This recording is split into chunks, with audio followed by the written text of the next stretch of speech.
Hey, I'm Megan, the Sweet Tooth Fairy. Welcome to my home. I'm going to show you my favorite way to organize my baking items and my favorite products from Michaels.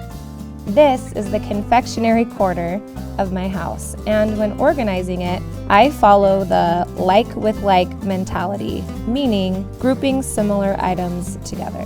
For example, I keep my assorted sprinkle mixes in the same holder, and I keep my solid colored sprinkles in another holder. That way I can find the sprinkle mix I am looking for super easily.